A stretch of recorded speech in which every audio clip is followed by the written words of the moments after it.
They thought they could put me away. The first thing they saw was a 72-year-old widower making what they believed was the biggest mistake of his life. I saw something entirely different. I saw a promise. A promise I'd made to my wife nearly 50 years earlier. A promise that had survived long work days, raising a son, paying off a mortgage, and fighting a battle neither of us could win. The salesman slid the final document across his desk and smiled. "Whenever you're ready, Mr. Bennett." I looked down at the signature line and couldn't help but smile back. For nearly half a century, every major financial decision I'd made had been for someone else.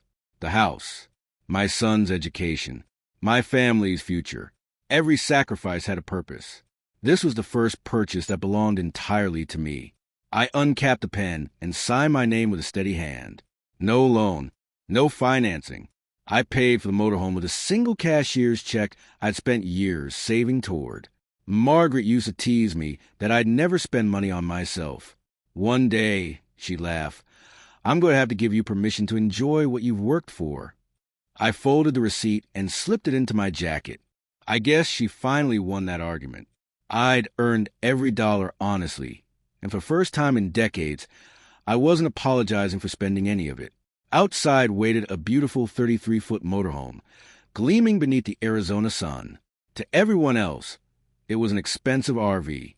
To me, it was 46 years of postponed dreams. Margaret and I used to spread road maps across our kitchen table after dinner. We'd trace routes with our fingers and imagine all the places we'd visit once retirement finally arrived. Yellowstone, the Rocky Mountains, the Oregon coast, small towns we'd never heard of until we saw them on a map. "We'll have plenty of time," she'd always say. We honestly believed we would. Cancer had other plans. Margaret passed away 18 months before I retired. For weeks after the funeral, I couldn't bring myself to move her coffee mug from the kitchen counter.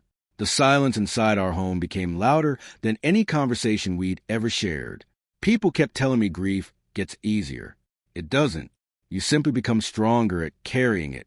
Buying that motorhome wasn't about leaving Margaret behind. It was about finally keeping the promise we'd made to each other. Her framed photograph already rested beside the driver's seat, waiting for the first sunrise we'd watch together, just differently than we'd imagined. When I parked the RV in my driveway that afternoon, I stood there for nearly an hour. For the first time in almost 2 years, I felt excited about tomorrow. That feeling lasted until my phone rang after dinner. "Dad." It was my son, Daniel. "No hello, no congratulations. I heard you bought an RV." "I did." He hesitated. "Did you really pay cash for it?" "I did." A long silence followed before he spoke again. "Dad, ever since Mom passed away, Stephanie and I have been worried about you." I listened without interrupting. "We've been talking for months about making sure you're not carrying everything by yourself." His voice sounded sincere, like any loving son checking on his father. Then he said something that settled strangely in my mind. "We're not trying to tell you what to do," he said quietly. "We just think you're making decisions a little emotionally." He paused before the last word, almost as though he'd chosen it carefully. I glanced through the kitchen window at the motorhome, sitting peacefully in the driveway. "After losing Mom," he continued, "that's understandable. Emotionally." Such an ordinary word. At the time, it sounded like concern.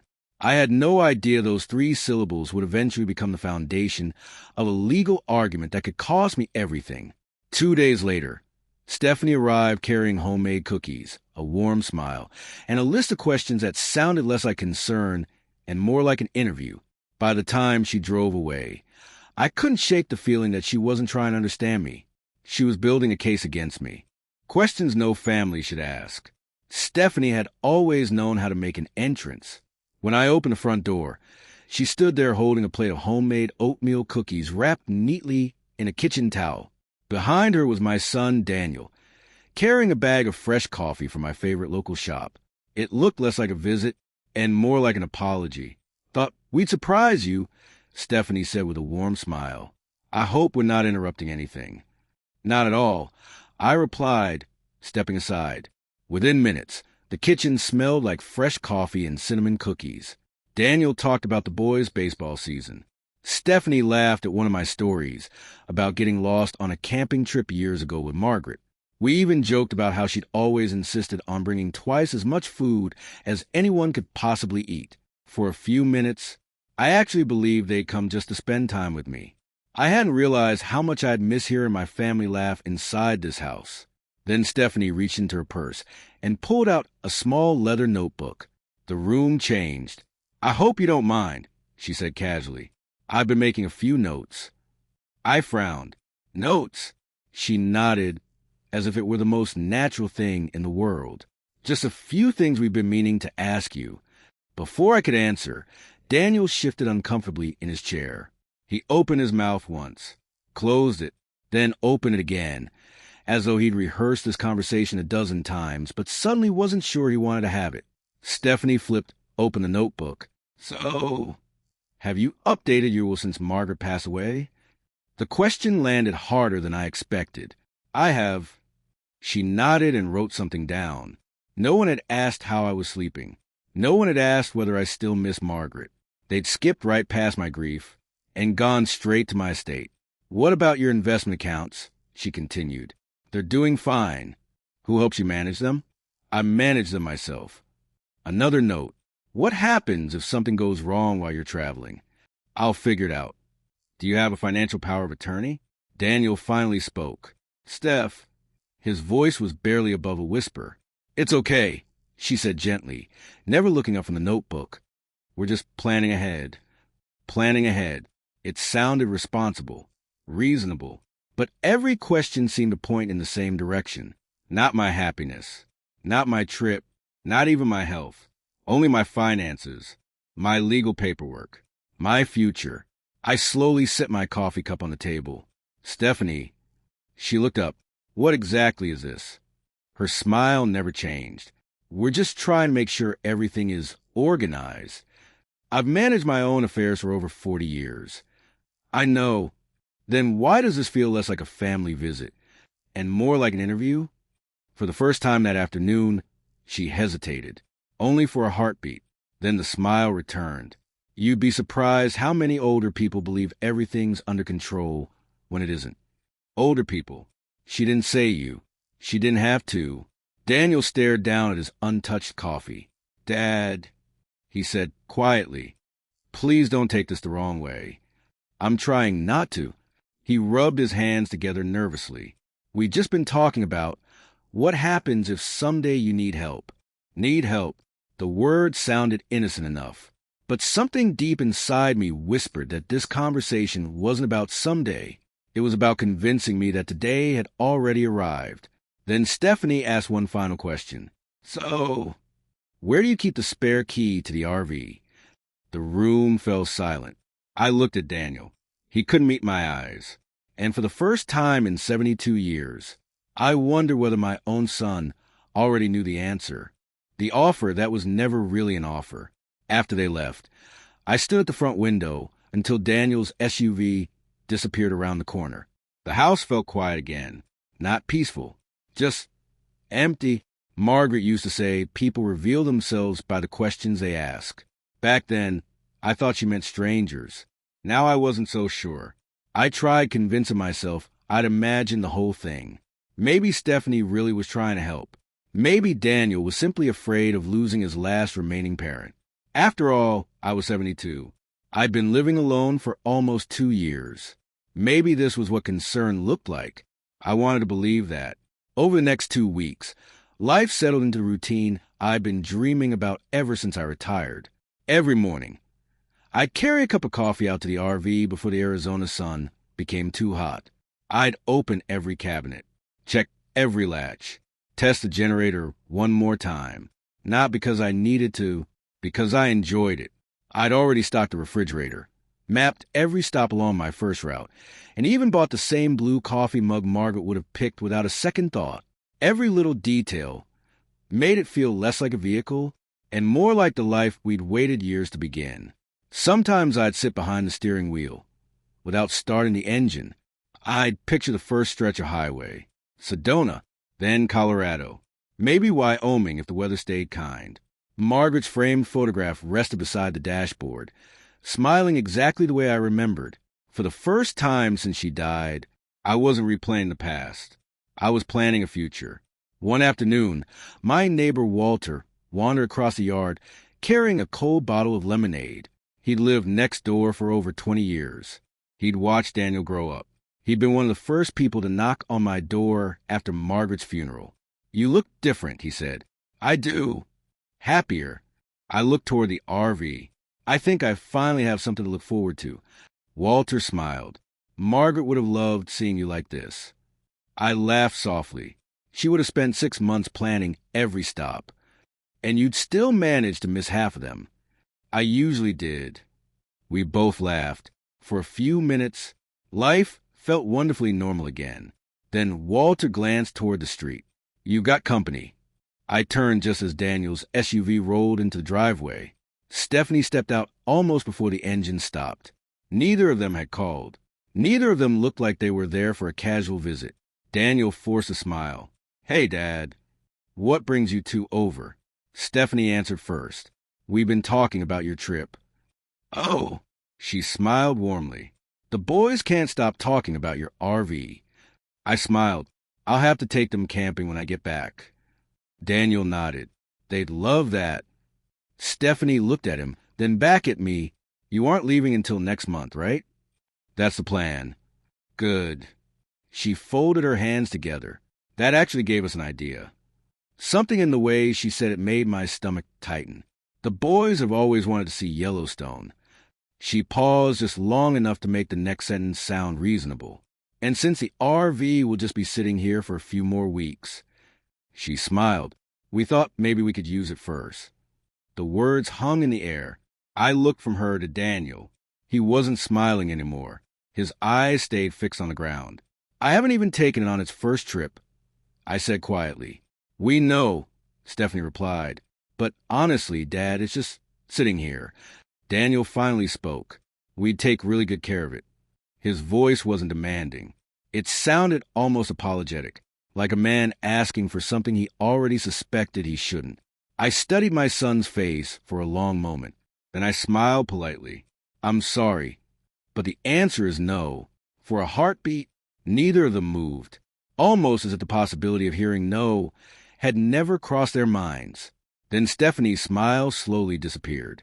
She looked at Daniel, then back at me, and the warmth in her eyes vanished so completely, it was as though it had never been there at all. The next words out of Stephanie's mouth weren't another request. They were the first hint that this had never been about borrowing my RV. It was about deciding whether I was still capable of making my own decisions. The spare key. For several long seconds, no one said a word. Stephanie watched me with the kind of smile people wear when they're convinced you'll eventually give them the answer they want. Daniel kept his eyes on the driveway. Finally, Stephanie nodded. "We understand," she said softly. "It's just disappointing." The boys were so excited. "I'll take them myself when I get back," I replied. "They've waited this long. They can wait a little longer." She smiled politely. "I suppose they can." But disappointment wasn't what I saw on her face. It was frustration. The kind someone feels when a carefully made plan doesn't go the way they expected. Daniel cleared his throat. "Well, I guess we'll let you get back to planning." I walked them to the front door. Just before leaving, Stephanie surprised me by giving me a quick hug. She'd never been particularly affectionate. "You be careful out there," she whispered. "We just want what's best for you." I thanked her, but something about the way she said it stayed with me long after their SUV disappeared down the street. It wasn't the request that bothered me. Families ask favors. Friends ask favors. That wasn't unusual. What unsettled me was how quickly Stephanie accepted my answer. She hadn't argued. She hadn't tried to persuade me. She'd simply moved on, as though she'd already started thinking about another way to get what she wanted. 3 days later, my kitchen table disappeared beneath a pile of road maps. Most people use GPS these days. Margaret never trusted it. She liked seeing the whole journey spread out in front of her. She used to say half the adventure was deciding which road to take before the trip even began. I smiled as I traced our first route with my finger. Sedona, then Colorado, Maybe Wyoming if the weather cooperated. Beside the maps at the little notebook where Margaret had written places she always dreamed of seeing. I planned to visit every one of them. Biscuit lay beneath the table, snoring softly, his tail twitching every few minutes as if he were already dreaming about the road ahead. For the first time in years, the house felt hopeful instead of lonely. Then someone knocked on the back door. Walter. He wasn't smiling. "Everything all right?" I asked. He glanced toward the driveway before answering. I wasn't sure whether I should mention this. My stomach tightened. "What happened?" "I saw Daniel here yesterday." I frowned. "I wasn't even home yesterday. I figured maybe you'd asked him to stop by." I slowly shook my head. Walter hesitated. He was walking around the RV. My stomach tightened so quickly I forgot about the coffee altogether. Was he alone? At first. And then Stephanie pulled up a few minutes later. I felt a chill settle across my shoulders. What were they doing? Walter shrugged. I couldn't hear them. But I did see Daniel trying the driver's door. The door was locked? Walter nodded. Looked like it. They stayed another minute or two. Then they left. After thanking Walter, I walked slowly toward the RV. Everything looked exactly the way I'd left it. No scratches, no broken windows, no signs that anyone had been inside. I unlocked the door. Margaret's picture still rested beside the driver's seat. The blue coffee mug was exactly where I'd left it. The refrigerator was stocked. The maps were neatly folded. Nothing was missing. Still, something didn't feel right. I checked every cabinet, every storage compartment, every drawer. Nothing. Finally, I stepped back into the house. The spare key hung from the small wooden hook beside the laundry room door. I reached toward it and stopped. Margaret used to tease me that I was far too particular about little things. One day, she'd laugh, "You're going to organize the whole world." Maybe she was right, because that key had hung on that hook the same way for nearly 10 years, always facing left. Now, it was hanging backwards. Most people would have walked right past it. I couldn't. Someone had taken it down, used it, and hung it back without realizing I would notice. I stared at that little brass key for what felt like forever. Then a thought settled over me so heavily that it stole the air from my lungs. If Daniel and Stephanie had already found the spare key, what exactly were they planning to do next? The following Saturday, they came back without calling. This time, they didn't ask for my RV because they already had the key they needed. They already had the key. The following Saturday began like every other. I woke before sunrise, started a pot of coffee, fed Biscuit before he had the chance to remind me I'd forgotten. He gave a satisfied wag of his tail, then followed me outside while I unlocked the RV. The cool desert air smelled of sage after the night's breeze. For a little while, it was just me, my dog, and the quiet life I'd spent 40 years working toward. I checked the tire pressure, filled the fresh water tank one last time, ran the generator for a few minutes. Everything was ready. In just 3 days, I'd finally begin the journey Margaret and I had dreamed about for years. I locked the RV and turned toward the house. A familiar SUV rolled slowly into my driveway. Daniel and Stephanie. Again, neither of them had called. Stephanie stepped out first, smiling as though this were another friendly family visit. "Good morning," she said. "Morning." Daniel climbed out more slowly. His hands stayed buried in his jacket pockets. He looked tired. The kind of tired that comes from carrying around something you wish you hadn't agreed to. "What brings you two here?" I asked. Stephanie glanced toward the RV. "We've been thinking about our conversation. I figured you had." She nodded. "We know how much this trip means to you." Her voice was gentle, almost sympathetic. "And after everything you've been through," she let the sentence trail off before continuing. "We've just been wondering whether there's a way everyone could be happy." I folded my arms. "I'm listening. You aren't leaving until Wednesday." "That's right. So," she smiled. "We thought maybe we could take the boys to Yellowstone for a couple of weeks first. We'd have it back before you even left." I looked at both of them. "No." She didn't argue, didn't sigh, didn't complain. Instead, she simply nodded, as though she'd expected that answer all along. Then she looked at Daniel. He hesitated.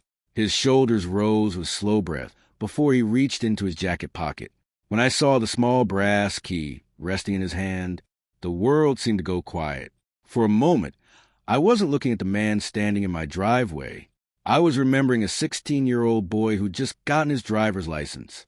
He'd asked if he could have his own house key, so he wouldn't have to wake his mother after baseball practice. I remember placing that little key in his hand. A key isn't just for opening a door, I told him. It's proof that someone trusts you. He grinned and promised he'd never give me a reason to regret it. Standing there all those years later, I realized that promise had finally been broken. Dad, Daniel said quietly, we didn't want this to become an argument. I couldn't take my eyes off the key. Where did you get that? He swallowed. We borrowed it. Before I could answer, Stephanie spoke calmly. The back door wasn't locked.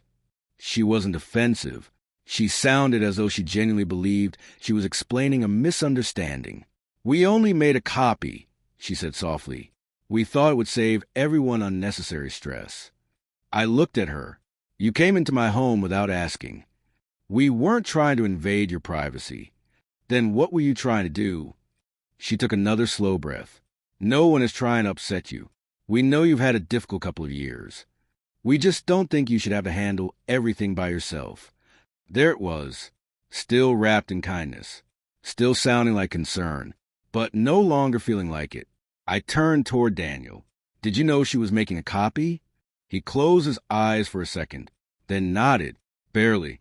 I held out my hand. Give me the key. Neither of them moved. Stephanie's expression changed almost imperceptibly. The warmth remained. The softness remained. But something underneath it had hardened. Richard, she said gently, we're beginning to wonder whether you're making the best decisions for yourself. The words settled over the driveway like a storm cloud, not because they were loud, because they were careful, deliberate, the same words someone might repeat to a doctor, or a lawyer, or a judge. I looked at my son. When did you stop trusting me? His lips parted, but before he could answer, Stephanie spoke. This isn't about trust. It's about whether you're still capable of making decisions on your own. For the first time since Margaret died, I wasn't afraid of being alone. I was afraid someone was about to convince the world that I no longer had the right to live my own life. The next morning, I called an attorney who specialized in elder law. After listening for less than 5 minutes, she interrupted me with a question that sent a chill through me. Mr. Bennett, has anyone mentioned the word conservatorship? The word that changed everything. I didn't sleep much that night. Every time I closed my eyes, I saw that little brass key resting in Daniel's hand. Not because it was valuable, because it represented something I'd spent a lifetime building. Trust. Biscuit lay beside the bed, lifting his head every time I turned over. Around 3 a.m, he climbed onto the rug with a heavy sigh, as though he understood neither of us was going back to sleep. I reached down and scratched behind his ears. Looks like it's just you and me for a while, buddy. His tail tapped gently against the hardwood floor. Somehow, that made the house feel a little less empty. The next morning, I did something I never imagined I'd need to do. I called an attorney. Not because I wanted to sue anyone, because I needed someone who could tell me whether I was imagining things, or whether my family was slowly changing rules without telling me. The receptionist transferred me to Sandra Collins, an attorney who had spent more than 30 years working in elder law. Her voice was calm, patient, the kind of voice that made it easier to tell the truth. Mr. Bennett, she said, start wherever you think the story begins. So I did. I told her about Margaret, about retiring, about buying the RV with money I'd spent years saving. I explained that I'd paid cash, had no debt, and had planned this trip for years before I ever walked into the dealership. Then I told her about Stephanie's notebook, the questions about my finances, the copy key, the repeated comments about me making emotional decisions. Sandra didn't interrupt once. When I finished, the line remained silent. Finally, she spoke. Mr. Bennett, has anyone mentioned the word conservatorship? I stared to the kitchen window toward the RV, sitting quietly in the driveway. I'd heard the word before, usually on the evening news. Stories about strangers, families I'd never meet. Never, not once, had I imagined anyone would connect that word to me. No, I answered quietly. They haven't needed to, Sandra replied. I frowned. What do you mean? She chose her next words carefully. Sometimes family members become convinced that an older relative can no longer manage important decisions alone. I nodded. I've known people who genuinely needed that kind of help. So have I, she said. And when it's necessary, it can protect vulnerable people. She paused. But from everything you've told me, it doesn't sound like they're trying to help you. It sounds like they're collecting reasons. The sentence settled over me like a weight. The notebook, the questions, the copied key. Even the way Stephanie carefully described my decisions as emotional. One by one, the pieces finally fit together. What should I do? I asked. The first thing, Sandra said, is stop treating this as nothing more than a family disagreement. I looked down at the notebook lying on my kitchen table. From today forward, she continued, write everything down. Every visit, every phone call, every message. If something feels unusual, trust your instincts. I picked up a pen and began making notes before we even ended the call. There is one more thing, Sandra added. The hardest part of situations like this isn't paperwork. It's accepting that the people you love may no longer be acting in your best interest. Those words hurt more than anything else she'd said. After we hung up, I sat quietly for several minutes. Biscuit rested his head on my knee without making a sound. Outside, the RV gleamed beneath the morning sun, exactly as it had the day I brought it home. Only now, it no longer looked like the beginning of an adventure. It looked like the center of a battle I never wanted to fight. I glanced toward Margaret's photograph on the kitchen counter. You always saw through people faster than I did. I whispered, I could really use your advice. The house answered with silence. I walked into my home office and opened the small fireproof safe Margaret had insisted we buy years earlier. Inside were decades of our life together. The deed to the house, insurance policies, investment records, the title to the RV. I carefully organized everything into separate folders, just as Sandra had suggested. My phone buzzed. A text from Daniel. Dad, I don't think this is the right way. A second message appeared almost immediately. Can we please talk tonight? Just the two of us. I read both messages twice. For the first time in days, I caught a glimpse of the son I remembered, the boy who used to admit when he'd made a mistake. Before I could decide whether to answer, another notification appeared. This one was from Stephanie. I opened it. My heart sank. She hadn't asked how I was doing. She hadn't apologized.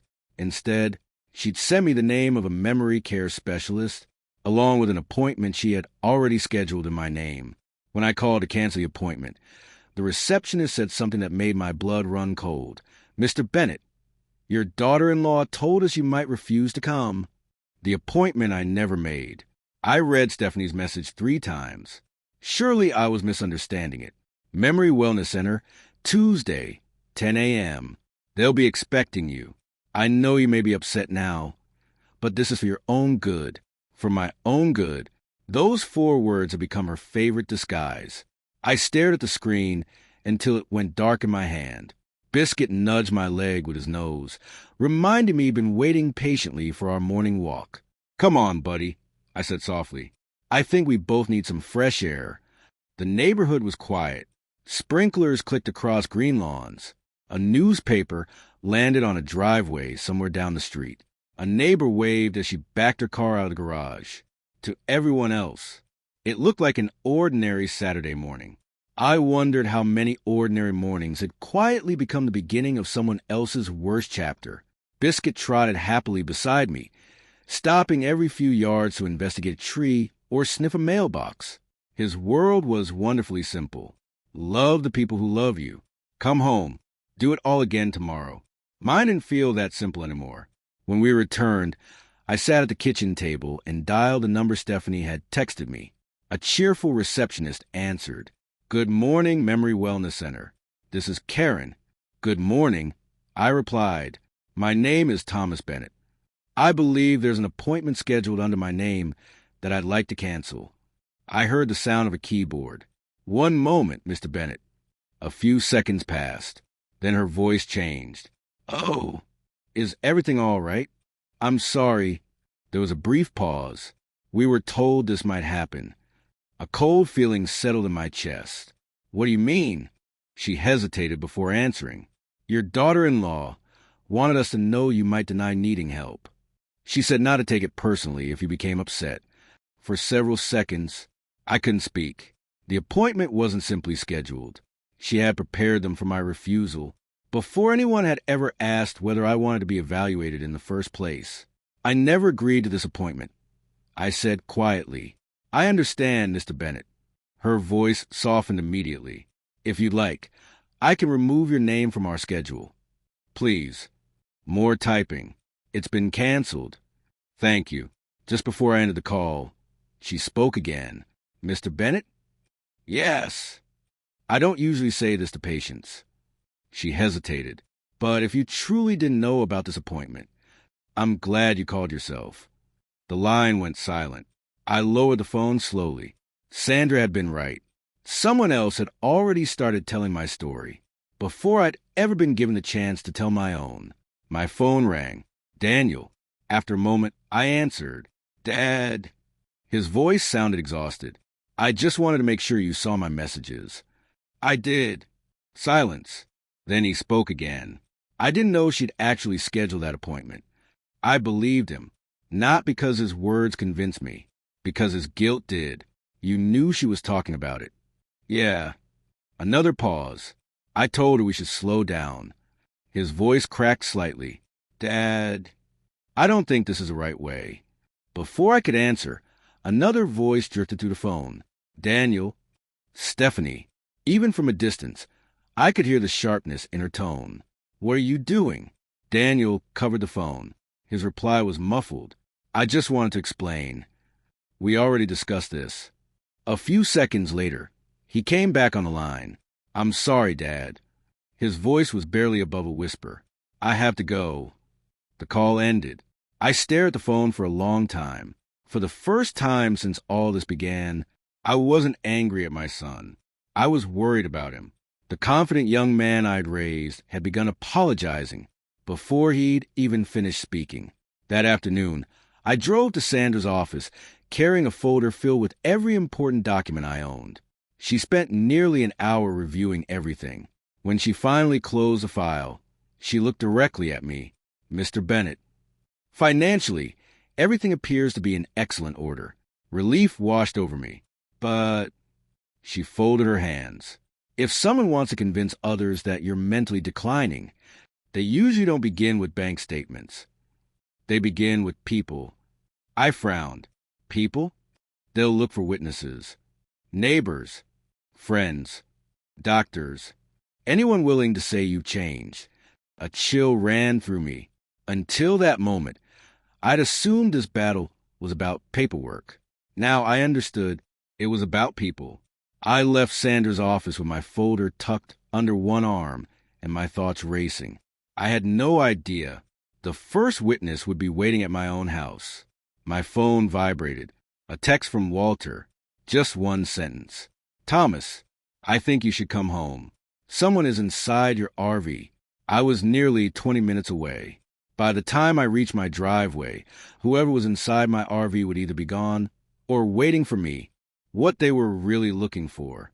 Walter answered on the first ring. Where are you? He asked. About 20 minutes away. I've been watching from my porch. Who's inside? I can't say for sure. He lowered his voice. I saw Daniel go in. My grip tightened around the steering wheel. And Stephanie? I haven't seen her. I didn't want to get any closer. You did the right thing. I said, I'll be there as fast as I can. I ended the call. For the next 20 minutes, every red light felt like an hour. I kept trying to convince myself there had to be an innocent explanation. Maybe Daniel had come to apologize. Maybe he'd realized how far things had gone. Maybe, but deep down, I already knew better. When I turned onto my street, Walter was waiting in his driveway. The moment he saw my truck, he pointed toward the RV. The side door stood open. My stomach dropped. I parked without even shutting off the engine.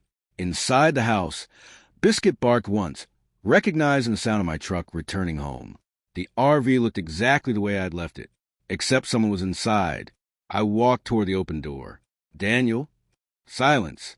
I stepped onto the first stair. Dad. My son's voice came from the back. A second later, he appeared in the narrow hallway. His face turned pale the instant he saw me. I didn't think you'd be back yet. I wasn't supposed to be. For several seconds, neither of us spoke. Then my eyes dropped. The copied brass key was still resting in Daniel's hand. He stared at it for a moment before quietly slipping it into his pocket. It was the same key I'd once trusted him to carry as a teenager. Now it felt like proof of everything we'd lost. I looked past him. Cabinet doors stood open. Storage compartments had been emptied. My campground reservations were spread across the dining table. Nothing had been stolen. Someone had simply been searching. For what? I asked quietly. Daniel rubbed the back of his neck. I can explain. I hope you can. He looked at the floor. Stephanie asked me to check a few things. My heart sank. What things? He swallowed. She wanted to know whether you were actually ready to travel. I frowned. What does that even mean? He hesitated. Whether you'd packed your medication. Whether your paperwork was organized. Whether you'd forgotten anything important. Each answer hurt more than the last. So you searched through my personal belongings, hoping to find evidence that I'd made a mistake? He closed his eyes. When you put it that way, how else am I supposed to put it? He had no answer. Instead, he walked over to the small counter and gently picked up Margaret's framed photograph. I moved this. His voice cracked. I shouldn't have. He carefully placed it back exactly where it belonged. I'm sorry. I looked at Margaret's smile, then back at my son. Do you know what hurts the most? He slowly shook his head. It isn't that you came in here. It isn't even that you searched through my things. It's that you never believed you needed my permission. His shoulders slumped. I know. No. I took a slow breath. I don't think you do. When you were 16, I gave you a key because I trusted you. This time, you used one because you stopped trusting me. Tears filled his eyes. For a moment, I saw the same frightened teenager who once admitted he'd dented my pickup because he couldn't bear to lie to me. Dad. I told Stephanie this wasn't right. I told her we should leave it alone. Then why didn't you? He stared at the floor. When he finally answered, his voice was barely audible. Because she kept saying that if something happened to you, I'd never forgive myself for doing nothing. I believed him. Not completely, but enough to know fear had clouded his judgment. It didn't excuse what he'd done, but it helped me understand why he'd done it. Then something on the dining table caught my eye. A yellow legal pad. One page had been torn away. Only the faint impressions remained on the sheet beneath it. Years of signing business contracts had taught me an old trick. Sometimes the writing on one page leaves its mark on the next. I tilted the pad toward the light. A few words slowly became visible. Memory lapses, impulsive spending, unsafe to travel alone. The blood drained from my face. I stared at the page. This wasn't a packing checklist. It wasn't a list of repairs. It read like someone preparing testimony. Short observations, carefully chosen phrases. The kind of notes meant to convince a complete stranger that I could no longer be trusted to make my own decisions. I looked at Daniel. His expression told me everything. He hadn't come here to steal my RV. He'd come here looking for evidence. Evidence that would help someone else take it away. I closed the legal pad gently. Then I looked my son straight in the eyes. Daniel, is Stephanie planning to file something against me? He opened his mouth. Before he could answer, his phone began to ring. The screen lit up. Stephanie. Daniel looked at the phone, then at me. For the first time since all this began, he pressed decline. The silence that followed said more than any words ever could. The petition. Daniel lowered the phone. The screen went dark in his hand. Neither of us spoke. Finally, he looked me in the eyes. You asked if Stephanie was planning to file something. He swallowed hard. She already has. The words settled over the RV like heavy dust. What exactly did she file? I don't know everything. He rubbed his forehead. I know she met with an attorney last week. I thought she was just asking questions. And then she said she was filing paperwork to protect you. Protect me. There it was again. The word that somehow meant taking away my choices.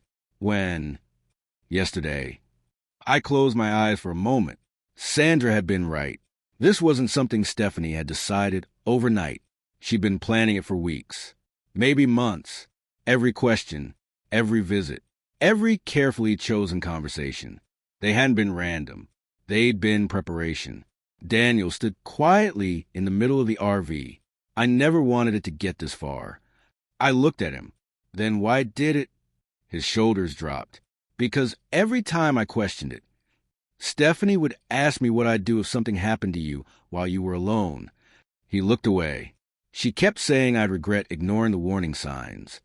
And after a while, I started wondering if maybe she was right. His voice cracked. I'm sorry, Dad. I should have trusted you. I studied my son for a long moment. I don't need you to tell me you're sorry. He looked up. I need you to decide whose version of the truth you're willing to live with.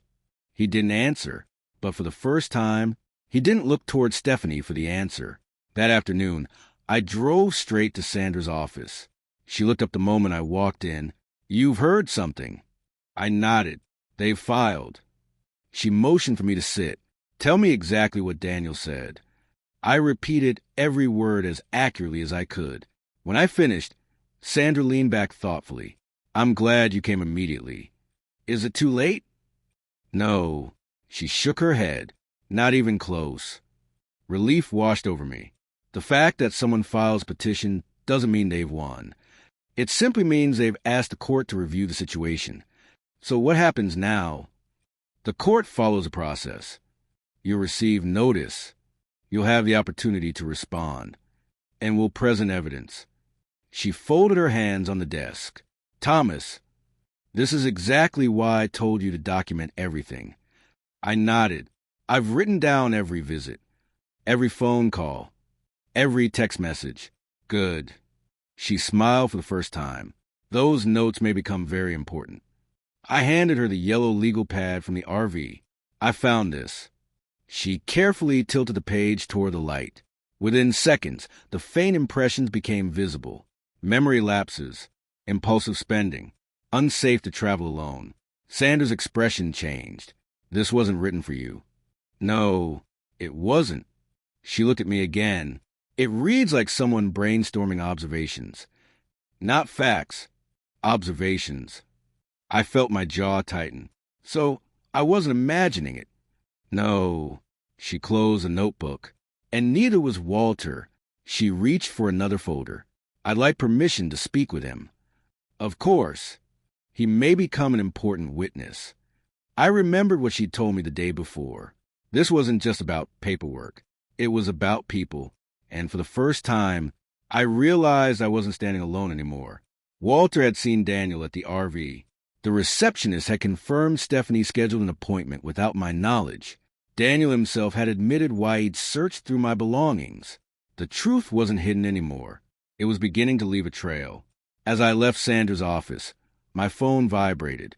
A text from Daniel. Dad, I told Stephanie I can't do this anymore. A second message arrived before I could respond. She said if I testify for you, she'll make sure I never see the boys again. I stopped walking. The parking lot suddenly felt very quiet. I read the message again. Then a third one appeared. Just 4 words. I'm scared, Dad. For the first time since this nightmare began, I understood something that changed everything.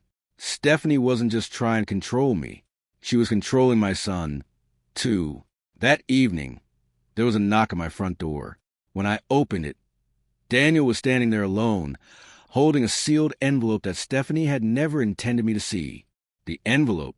I had barely stepped inside my house when there was a knock at the front door, not the hurried pounding of someone in a panic.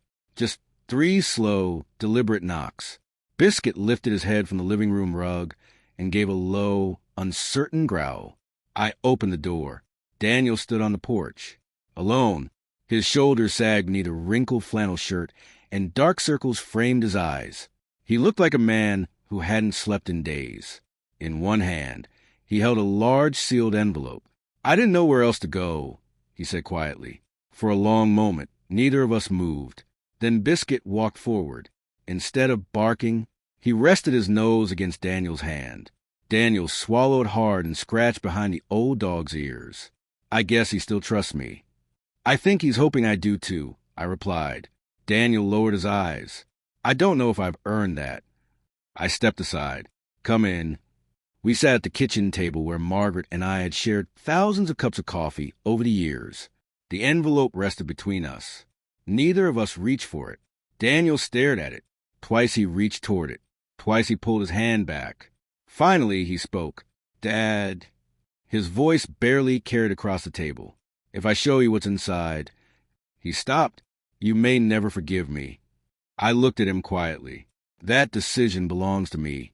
He closed his eyes, took a slow breath, then pushed the envelope toward me. "I found it in Stephanie's desk." "You opened it?" He nodded. "I wish I hadn't. I kept telling myself she was trying to protect you. I needed to believe that." His hands trembled. "But this—" He looked away. This wasn't protection. I carefully opened the envelope. Inside were neatly organized documents, typed timelines, printed emails, draft letters, checklists. None of them described anything that had actually happened. Instead, they listed things someone hoped to prove. One page contained the names of people Stephanie planned to contact. My family doctor, Walter, my financial advisor, even the manager at the RV dealership. Beside each name were handwritten notes. May have noticed changes. Could describe impulsive behavior. Asked about unusual purchases. Not facts, possibilities. Questions searching for the answers they wanted. Then another page caught my attention. Across the top, in Stephanie's handwriting, were the words, "Objective. Demonstrate a consistent pattern of declining judgment." I leaned back slowly. This hadn't started with the RV. The RV had simply become another piece of a much larger story. One someone else had been writing for me. Daniel watched my expression. "I swear, I never saw those papers until today." "I believe you." His head lifted. "You do? If you'd known what was inside this envelope, I don't think you'd be sitting here." For the first time in weeks, some of the weight seemed to leave his shoulders. Only for a moment, then the guilt returned. "I still failed you." I kept making excuses because admitting the truth meant admitting something was terribly wrong inside my own marriage. I looked out the kitchen window toward the RV. For weeks, I blamed Daniel for every conversation, every visit, every betrayal. Maybe I'd been too angry to notice something important. People rarely lose themselves overnight. Sometimes they drift there, one compromise at a time. That didn't excuse his choices, but it reminded me that fear can be just as blinding as greed. I called Sandra. She arrived less than an hour later. She spread every document across the dining room table. The room remained silent, except for the sound of paper turning beneath her hands. Then she stopped. She picked up one unfinished draft letter and stared at it for several seconds. "Thomas, what is it?" She slid the page toward me. It wasn't signed. It wasn't even finished. Near the bottom, one sentence had been highlighted. "Await additional witness statements before submitting supplemental evidence." Sandra looked directly at me. "The petition may already be filed, but someone intended to keep building the case." A chill settled over the room. This wasn't over. It was only entering its next stage. Daniel slowly lowered himself into a chair. "I didn't know." Sandra studied him for a moment. "Did Stephanie ever ask you questions about your father?" He nodded. "Almost every day." "Did he forget anything today? Did he seem confused? Did he buy something expensive?" I thought she was trying to understand what was happening. Sandra folded the document. Fear can make people search for danger even when it isn't there. Daniel nodded slowly. Her father developed dementia. By the time anyone realized how bad it had become, he'd lost most of his savings to scams. She always said if someone had acted sooner, his life would have been different. He looked down at his hands. I think she started out trying to protect you. His voice grew quieter. But somewhere, she stopped looking for the truth and started trying to prove what she already believed. Sandra gave a slow nod. That's an important distinction. She carefully returned every page to the envelope. The court will examine evidence, not assumptions. As evening settled outside, the house became quiet again. Sandra gathered the envelope. We'll respond when the official notice arrives, she said. But tonight, you've already taken the most important step. You've chosen the truth. After she left, I remained alone in the kitchen. Biscuit curled up at my feet. My eyes drifted toward Margaret's old blue coffee mug sitting on the shelf. I hadn't moved it since the morning we planned our trip. Somehow, I imagined she already knew this day would come. Not this fight, but the day I'd have to decide whether fear or hope would guide the rest of my life. This time, I chose hope. The following morning, the official court papers arrived. But before I could open them, Walter knocked on my door with news that would change the hearing before it had even begun. The truth under oath. The next morning, the official envelope arrived. It wasn't much different from the dozens of bills and advertisements that showed up in my mailbox every week. Plain white, a return address from the county courthouse. No dramatic warning. No bold letters. Just a quiet reminder that someone's signature could change another person's life. I carried it inside without opening it. Biscuit followed close behind, his nails clicking softly across the hardwood floor. I set the envelope on the kitchen table and stared at it for a long moment. Margaret used to laugh at me whenever I put off opening difficult mail. You always think bad news gets smaller if you leave it in the envelope. She was right. It never did. I reached for the letter. Before I could break the seal, there was another knock at the door. Walter. He looked unusually serious. Sorry to interrupt, he said, but I thought you should know something before you read whatever's in there. I invited him inside. He remained standing. I wasn't the only one who saw Daniel at your RV. That caught my attention. What do you mean? Walter nodded toward the street. My wife was gardening in the backyard. She saw Stephanie arrive a few minutes later. I frowned. You told me she wasn't there. I didn't know she was. I only saw Daniel. My wife was behind the fence trimming roses. She watched Stephanie hand Daniel a yellow legal pad before he went inside. The same yellow legal pad now sitting in Sandra's office. Walter reached into his jacket pocket. My wife wrote down the date because she thought the whole thing looked strange. He handed me a small page torn from a calendar. The date matched exactly. I figured Sandra might want this. So do I? An hour later, Walter and I sat across from Sandra in her office. She listened carefully as Walter described everything he and his wife had seen. She asked only a few questions, never leading, never suggesting answers. When Walter finished, Sandra smiled. Thank you. You've done exactly what a good witness should do. Simply tell the truth. After Walter left, Sandra opened the court papers. She read them silently, then slid them across the desk. You should read these yourself. I did. The petition didn't accuse me of being dangerous. It didn't claim I'd forgotten who I was. Instead, it painted a picture.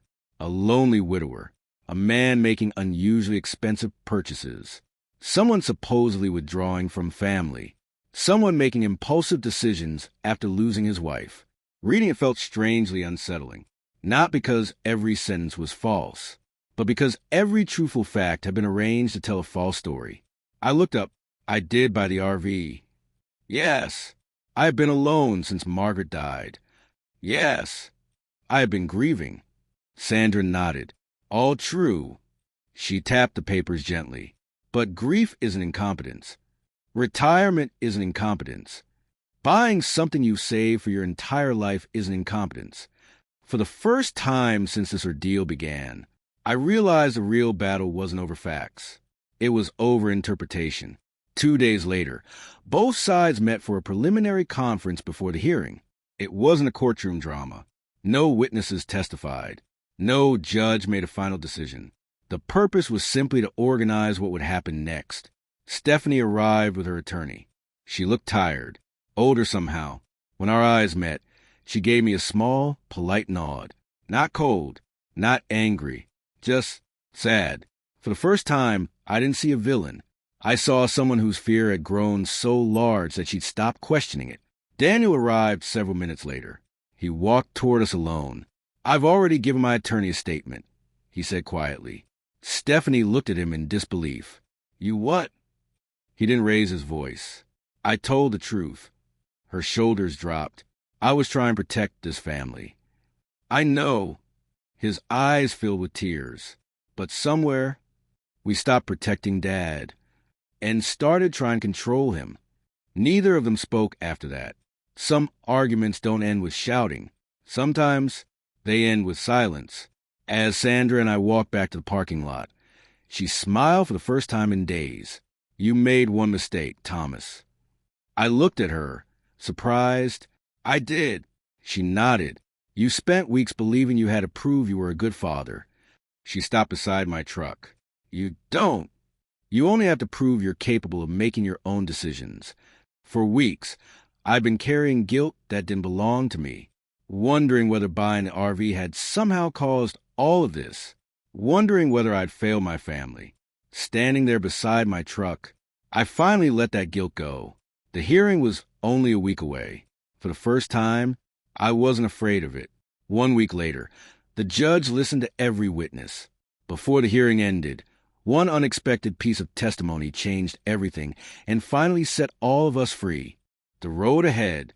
The hearing lasted less than 2 hours. After everything that had happened, I found that strangely comforting. Real life rarely unfolds the way it does in movies. There were no dramatic outbursts, no surprise witnesses bursting through courtroom doors, just ordinary people sitting in a quiet courtroom, trying to answer one difficult question. Was I still capable of making my own decisions? Sandra sat beside me, calm as ever. Before the hearing began, she leaned over and whispered, "Don't try to prove you're perfect, Thomas. Just tell the truth." So I did. Stephanie testified first. She didn't sound angry. She sounded exhausted. When asked why she filed the petition, she took a slow breath.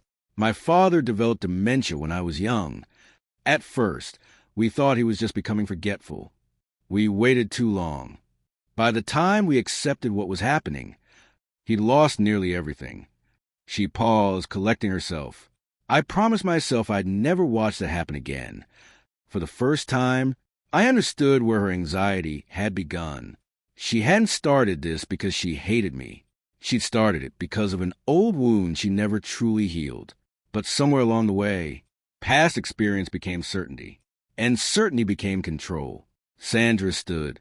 "Mrs. Bennett, no one questions your concern." She placed a yellow legal pad on the evidence table.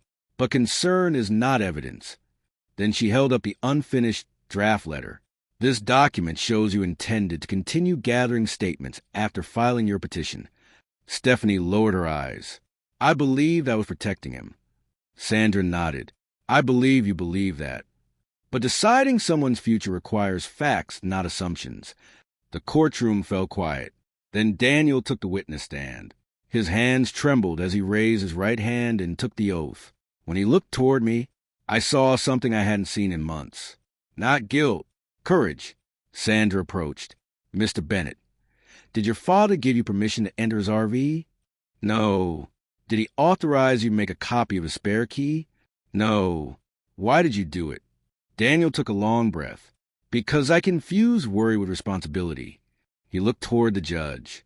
"I thought preventing something bad from happening justified what we were doing." His voice cracked, but I was wrong. Then he turned toward me. "My father made mistakes after losing my mother. So did I. The biggest mistake I made was believing grief meant he couldn't make his own decisions." He paused, then added the words I never expected to hear. "I stand with my father. He deserves the same freedom my mother always wanted him to have." Silence filled the courtroom. This time, it wasn't uncomfortable. It was honest. Walter testified next. He described exactly what he and his wife had seen. No opinions, no guesses, just facts. The receptionist's written statement confirmed that my memory evaluation had been scheduled without my knowledge, and that staff had been told I might refuse the appointment. Finally, I took the stand. Sandra asked only one question. "Mr. Bennett, why did you buy the RV?" I smiled, because my wife and I spent 43 years putting everyone else's dreams first.